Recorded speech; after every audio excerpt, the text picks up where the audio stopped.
Early morning light slipped through the weathered slats of the barn, painting golden lines across the dust-laced air. The scent of dry hay mixed with the crisp bite of dawn. Rancher Luke pushed open the creaky barn door, boots crunching softly on straw. He wasn't expecting company, just came looking for a wrench he'd left near the tack wall. But something made him stop short. There, nestled deep in a hay pile, lay a girl, no older than 20, curled tightly into herself like a frightened animal.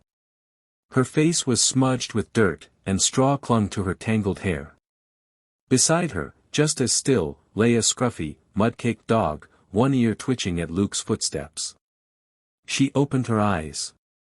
For a heartbeat, neither moved. The girl sat up suddenly, heart racing, and the dog growled low in its throat, teeth bared but body trembling. Luke raised his hands slowly, keeping his voice low. "You ain't from around here, are you?" She didn't answer.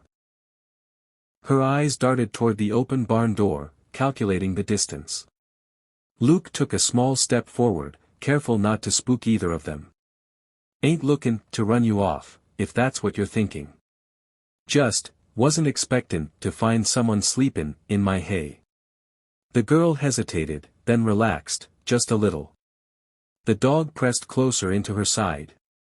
"Name's Luke," he said, voice calm like still water. "You hungry?" Still no answer. But her eyes lingered on the thermos in his hand, and that was enough. He set it down gently on a nearby bale, turned, and walked out, leaving the barn door open behind him. Let her decide if she wanted to follow. The sun kept rising. The girl sat on the back porch steps, wrapped in an old flannel shirt 2 sizes too big, borrowed from the laundry line. Her bare feet dangled just above the dry earth, toes caked in dust. The stray dog, still wary but quieter now, lay at her side, head on its paws, eyes tracking every sound from the ranch. Steam curled from the tin cup in her hands. She held it like something sacred, sipping slowly. Luke stood leaning against the porch post, arms crossed, hat low over his eyes as he watched the horizon blaze with morning light. They hadn't spoken much. She hadn't said a word, really. Luke took a breath, exhaled through his nose. "You're not the first to pass through here hungry. Won't be the last." The girl kept sipping. The dog gave a soft whine, as if urging her to speak. Luke knelt down beside the steps, resting on one knee so they were closer to eye level. His voice was steady, not unkind. "You can stay," he said. "But only if you help. I don't run no shelter. And I sure as hell don't want no thieves or troublemakers." The girl blinked. Slowly, she nodded. "Not much, but enough." Luke tipped his hat back. "All right then. Chores start at sunup. You mess up, you clean it. You finish early, you help me fix the barn roof." He nodded toward the dog. "That mutt stays too, long as he don't bite my horses." Finally, the girl whispered, hoarse and barely audible, "His name's Blue." Luke nodded once, satisfied. "Blue it is."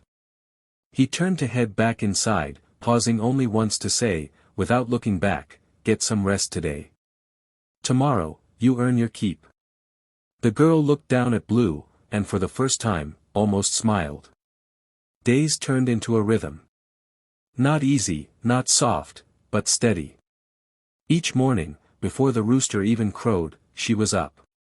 Her name was still a secret, but her presence began leaving quiet marks on the place. The horses calmed when she passed, the garden, long neglected, grew neater, greener.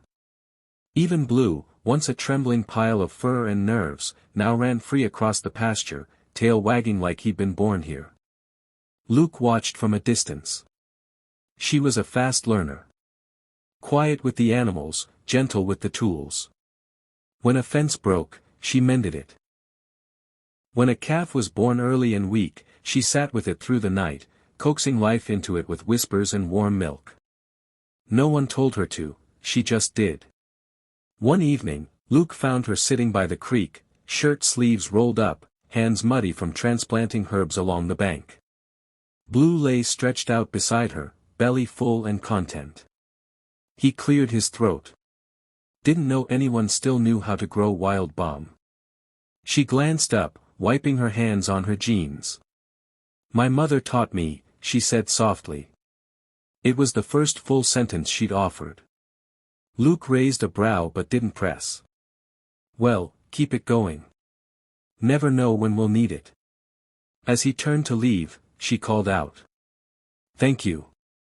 He paused. "For what?"